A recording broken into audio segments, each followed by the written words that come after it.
So I haven't had time to make a new review for this course, but the old review's got some good stuff. Although, because we're using technology, some of this has changed. I don't think I'm really going to ask you to calculate mean, standard deviation, mode, etc. Although, the mode, I mean, that's kind of good. What is the mode? Most frequent. All right, so you should be able to spot that here. Some of these calculations I wouldn't ask you to do. Mid-range, I don't like that as a statistic because it's sensitive to outliers on both ends. But the next question down is a good one. It says, if while creating the above data set, 2 scores were accidentally left out, would the value calculated for the standard deviation be a statistic or a parameter? Statistic. Because technically it's a sample. In order to be a parameter, you have to have data from everything in your population. If you left out a couple observations, okay, then it's just a statistic. It might be a good statistic, but statistic nonetheless. Part of the emphasis of this course has changed, but the point of problem 3 here is that if you're conducting a survey on whether or not people support offshore drilling by looking at the phone book, well, I don't know. Is that going to be a good way to get a cross-section of people in Michigan? A representative sample? No. You're going to leave out a lot of people because a lot of people have cell phones that aren't listed in the phone book anymore. Richer or famous people aren't going to be in the phone book because they don't want to be called all the time. So, yeah, you're not going to find a representative sample by looking towards the phone book. Problem 4, the point is that you should know the difference between, the 71st percentile and 29th percentile. Which one's which? How does it place you in terms of your finish? You should be able to calculate a z-score. Z-score, of course, is just x minus mu divided by sigma, or x minus x bar divided by s, depending on if you have population data or parameters, population data or statistics, I should say. Let's see. Coming back here.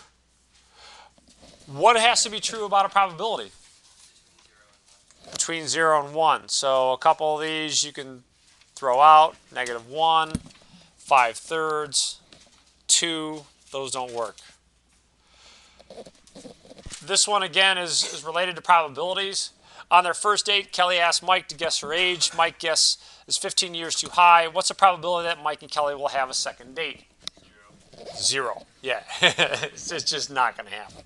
All right, so probability of 0 won't happen. Probability of 1 will happen. What's the famous example for probability of 1? Death and taxes, yes. All right. So, table of probabilities here. Let's see, find the probability of a person with blood type A or Rh positive. Thing there is that you want to use the general addition rule. So probability of A or Rh plus is probability of A plus probability of Rh plus minus the probability of their intersection.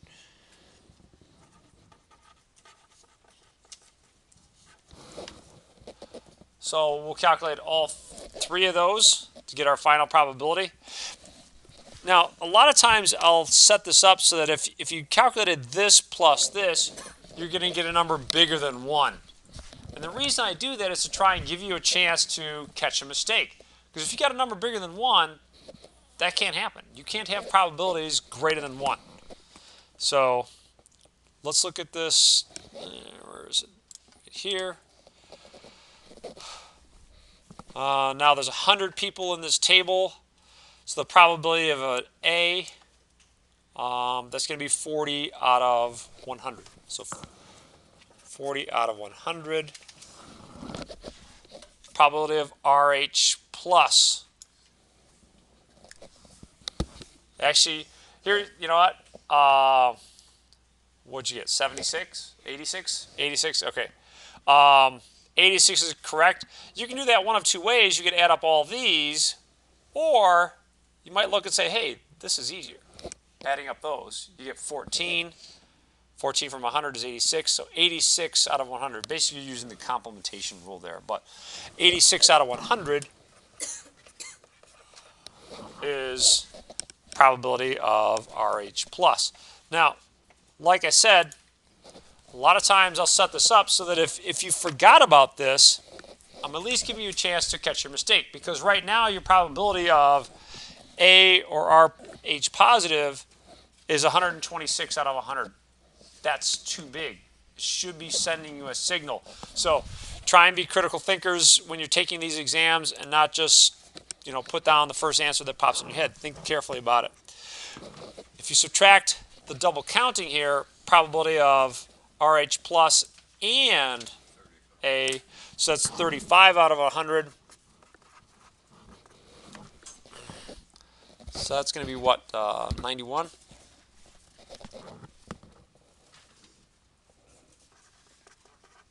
So 91 out of 100. Another kind of semi-fatal mistake that I get sometimes is people forgetting to put the divide by 100. Well, you can't have a probability of 91. That's way too big. So, okay. Back to this. Independent events. That's not too bad of a thing. What's a mutually exclusive event? Actually, mutually exclusive events are by necessity dependent, because the probability of one affects the probability of the other, or it could. They can't happen at the same time. If one happens, the other one can't happen. So if I toss a heads, I can't toss a tail on the same flip. That kind of thing. Now, problem number 11 gets down to a question of independence. I think there was another question of independence here later that I wanted to focus on. All right, I guess we'll just do this one in order. You're doing some quality control. You're doing random sampling of your batch to try and decide if the batch is okay. So you're going to test a sample of size 6 out of these 5,000 toys, and if they all pass, great. Now, technically, sampling without replacement is a dependent event, but the sample size here is relatively small. What's the rule that we can use to come to our rescue here? 5% rule. So the 5% rule is what you can use, and then you can calculate this as if these are independent events. So for these, 4% of these are defective. That means 96% of them are in working order. So the probability of getting 6 of them in working order, probability of first one in working order, second one in working order, all the way down to the 6th one in working order, is going to be 0.96 times 0.96, basically 0.96 to the 6th power. 0.78. Thank you. So it was about a 78% chance that even under these conditions that the batch would be approved.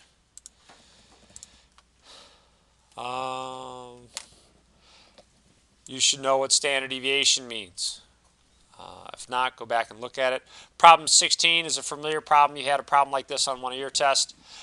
The point of this is to be a probability distribution. These numbers have to add up to what? 1. If you're playing a game of chance, you want the expected values to be as close to possible in your favor. Which game of chance would be your choice here for the Michigan Lottery? 2-spot, 3-spot, 4-spot, or 7-spot? Well, they're all negative. What's the fact that they're negative reflect? You're gonna lose. Expect to lose. On average, you will lose. But see, on the 4-spot, the amount that you expect to lose is not as bad as other ones. So if you're gonna play the 4-spot. Be my advice. So one of our earlier problems, we used the 5% rule. 5% rule can be used as part of deciding whether or not you have a binomial random variable. There was 4 things that you should make sure are satisfied if a binomial random variable is appropriate.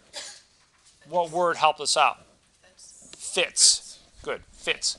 Fixed number, independent, 2 sample, or 2 outcomes, and same probability of success throughout the trial. All right. So in particular, for part B, if you're sampling 10, 6 out of 20, those aren't going to be. That's not going to qualify for the 5% rule. So it's not going to be binomial random variable. You can do problems like 21 with Google Sheets or with StatDisk. So if you want the area between negative 0.12 and 1.95 underneath the z-curve, then let's take a look at it in StatDisk. So, let's see, not StatDisk, let's in Google Sheets first. So the form of those commands is this. Normal distribution, x is your variable, mean, standard deviation, and then true. I'm not going to try and explain true, just use true because it's going to give you an area to the left.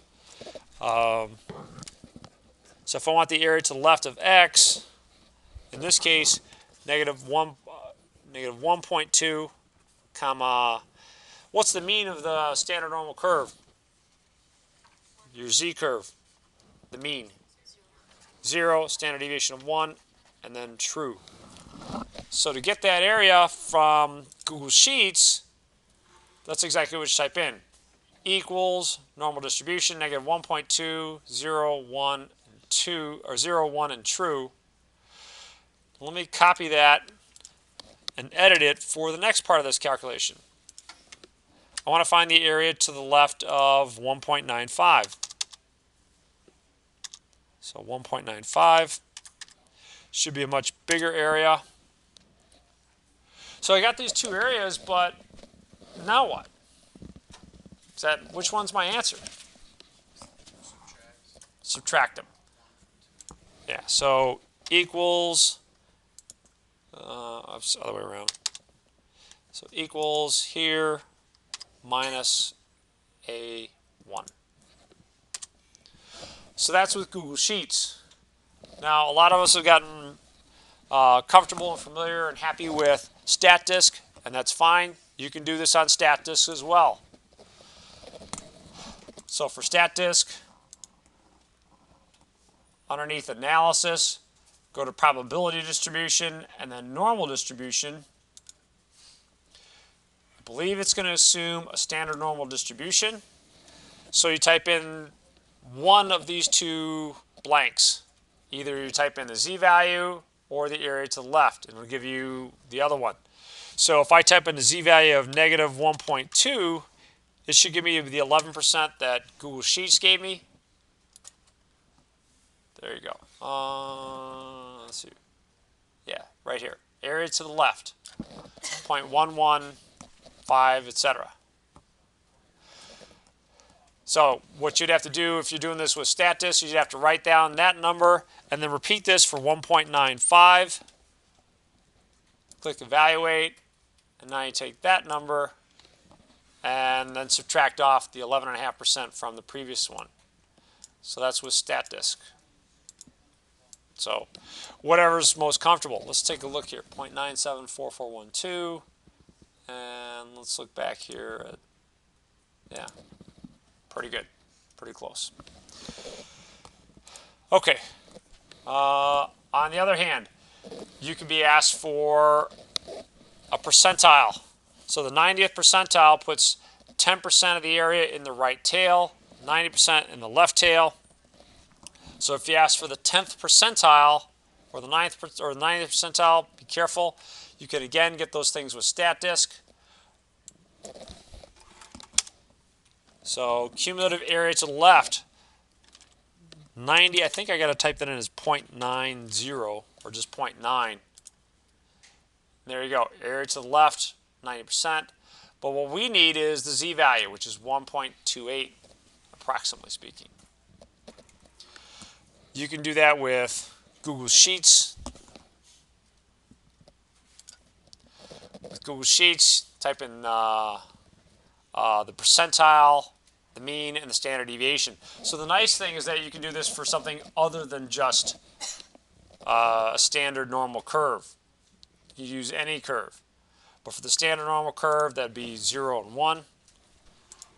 So equals norm inverse 90th percentile, 0.90, comma 0, comma 1. There you go. Same thing. Like I said, what I like about Google Sheets here is that if I wanted to find this out for something other than the standard normal curve, I could. Maybe I wanted to find the 90th percentile for women's heights.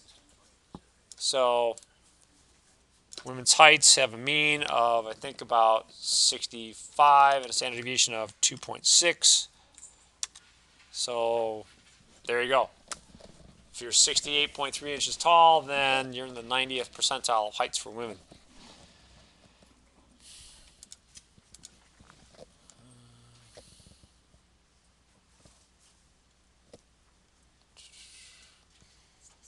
Problem number 27. You should expect something like this.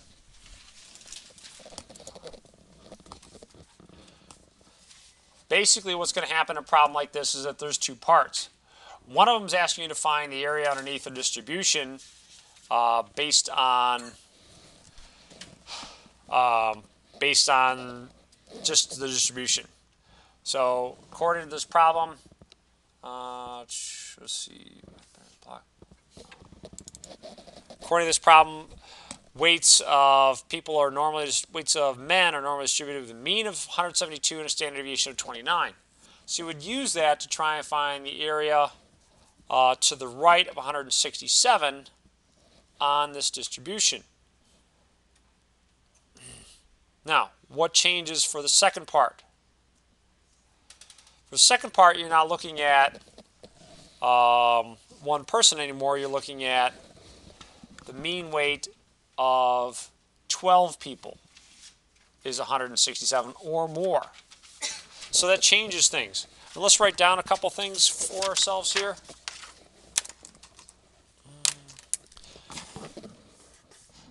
So our original variable is normally distributed with a mean of 172 and a standard deviation of 29.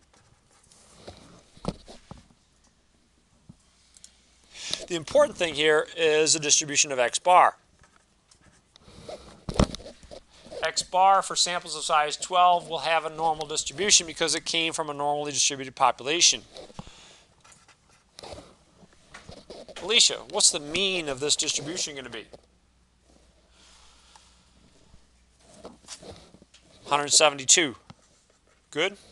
How about the standard deviation?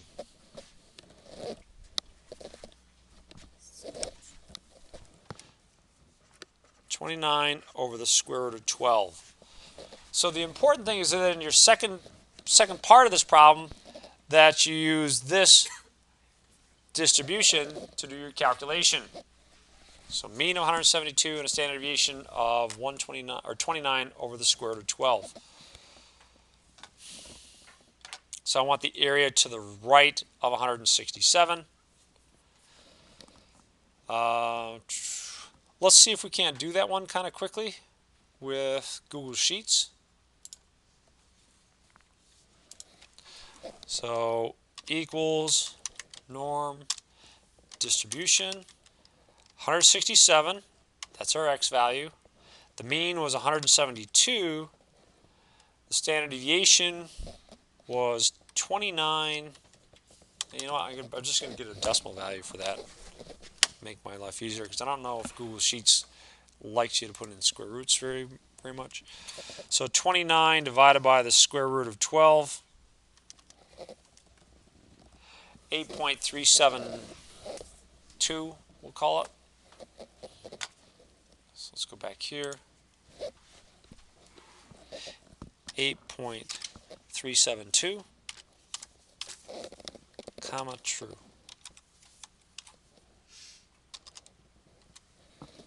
There you go. So there's a 27.5% chance there. I think the author's point is that there's a good chance that the gondola would be overloaded, is what he's getting at there. Okay.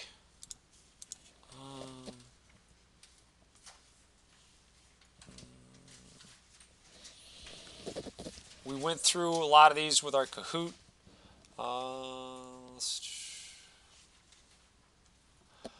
Best point estimate. The difference here is that your point estimate is just your sample statistic. So the best point estimate is 98.2. But then you construct a 99% confidence interval, and you could get some interval. You would say we can be 98% confident, 99% confident that the true mean body temperature is between this and this. And you'd have to do that on Google Sheets or on StatDisk. Yes, sir. Are there going to be computers set up on Wednesday? Yes, yeah. We'll have computers up front as usual. And as usual, I'm going to try and make it so you don't need to use them that much. Right? So I'm going to try and write questions that won't require too much input. Yes, sir. Do you use, I totally forgot, do you use StatDisk or Sheets to find the error, Find the confidence interval? or the, I guess, when you use the, do you have to find an error for that one, or the error? The margin of error, you could use either Stat Sheets or Google Sheets. Now the margin of error here is going to be based off of a t-distribution because we don't know what sigma is. So the margin of error there would be E equals T sub alpha over 2 of the appropriate degrees of freedom times S over the square root of n. So n is going to be your sample size. Alpha, in this case, is 0.01. Yeah, so, and your degrees of freedom, you know, I didn't look at how many people were in this test. Let's see here. 38. So degrees of freedom would be 37. Essentially, it's almost a z distribution because the t distribution turns into a z for higher and higher degrees of freedom. Yeah, not a good question. Let's see.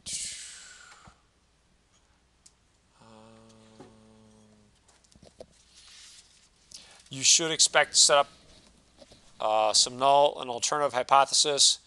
The big thing is that make sure that the null hypothesis has a chance of equality. Now there's a couple kind of exceptions to that, and that is setting up chi-square goodness of fit test or chi-square test for association. But for the most part, your probabilities should be, your parameters should be there and include the equal to possibility in the null hypothesis.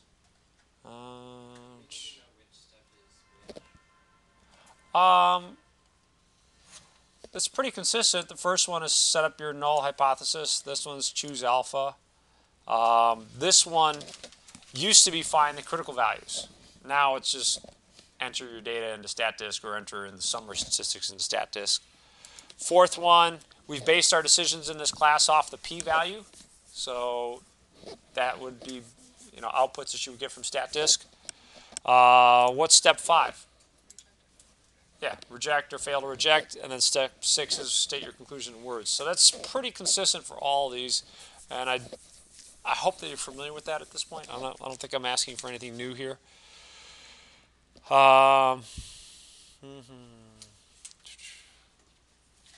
Your confidence intervals, if and when you make them, should match your conclusions.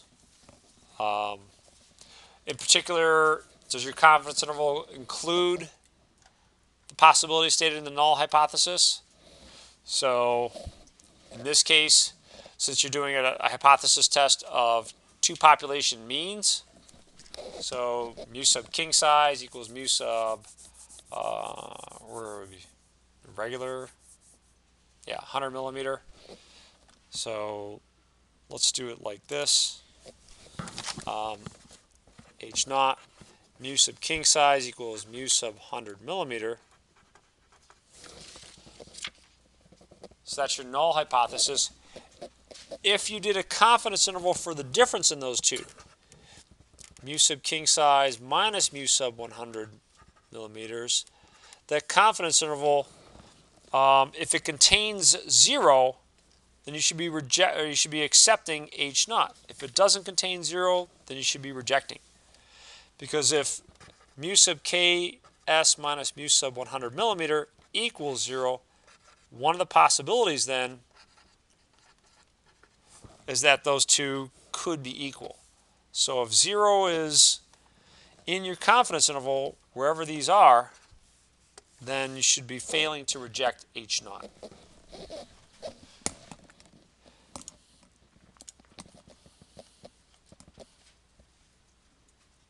So again, we've done a lot of these in our Kahoot, so I'll skip past those. We practice this in our in-class regression, just plugging in some values into your linear regression equation. When I rewrite your in-class regression assignment next year for the students in the fall, I'd probably replace it with something like this. Instead of giving you the value of r and asking for the value of r squared, I'll give you the value of r squared and ask for the value of r. The value of r is your linear correlation coefficient. So all you have to do is take the square root. But this group up here kind of noticed something important about this. When I take the square root of 0.64, I get 0.8.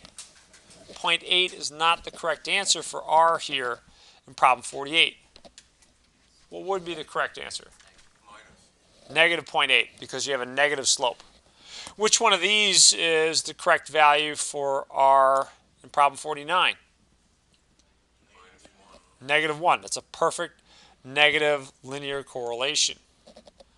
Problem 50 is a goodness of fit test. We went through that.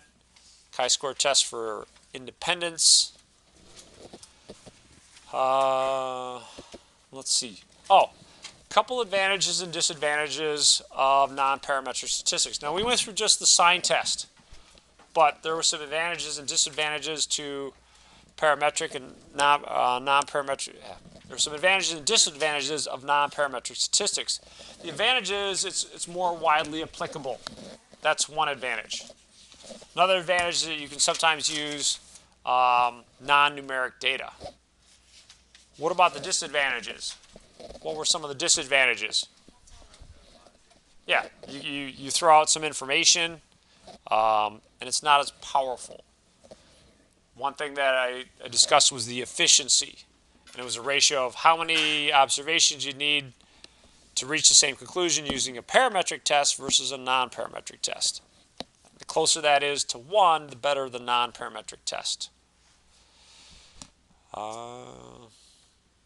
Now, in this case, you were told to use a sign test, but in general, once you get out of this class, you're going to have to look at the assumptions for your particular test and decide, gee, what do I need to assume?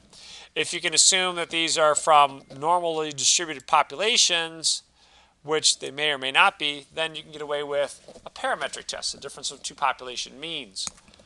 But if you can't, then sign tests would be one way to go. There's actually more robust versions of non-parametric tests, Wilcoxon sign rank test, Mann-Whitney-U test that you can use in other situations, but I'm not holding you responsible for those. What you should know is the advantages and disadvantages of non-parametric statistics and their efficiency. Anything else regarding the review or the final?